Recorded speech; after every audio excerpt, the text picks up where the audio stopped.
मंडळी नमस्कार. इथं एक शाळा आहे, शहीद जवान शाळा. रस्ता वाहतोय बघा पूर्ण. मी स्वतः आता या रस्त्याने येत होतो. ही मुलं पतंग उडवता उडवता हा दोरा धागा हा बघा हा सगळा रस्त्यावरती आला होता. आणि नशीब मी गाडी थांबवली नाही तर आडवा माझ्याच गाड्याला हा धागा झाला असता.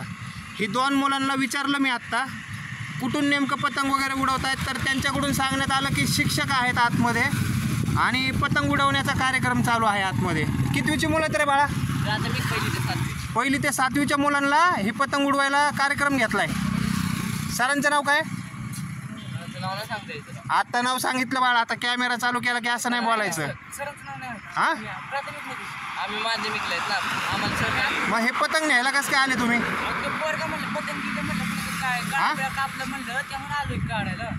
पतंग उडवतंय खरं कोण? मी आता आतमध्येच जाणार आहे. कोण उडवतंय?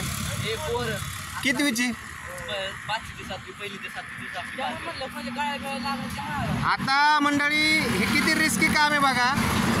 शाळा असले कार्यक्रम आयोजित करते पतंग उडवण्याचं आणि ह्या कंपाऊंडच्या आतमध्ये हे शाळेचं ग्राउंड आहे. पूर्णपणे हा वाहता रोड आहे मंडळी. मी स्वतः इथून आता माझ्या कोर्टाचं काम करायला चाललेलो आणि अक्षरशः हा दोरा आडवा आलता. मीच थांबलो आणि त्यांना सांगत होतो. गळा कापून इथून मागे किती अपघात वगैरे झालेत. या गोष्टीची दखल घेतली पाहिजे.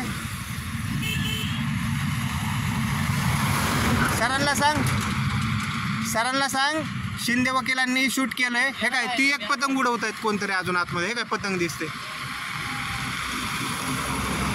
करू नका म्हणून सांगा त्यांना. पतंग उडवणं बंद करा म्हणून सांगा.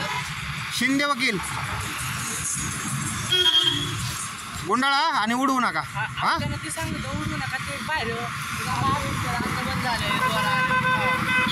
तुम्ही मात्र उडवू नका. नाही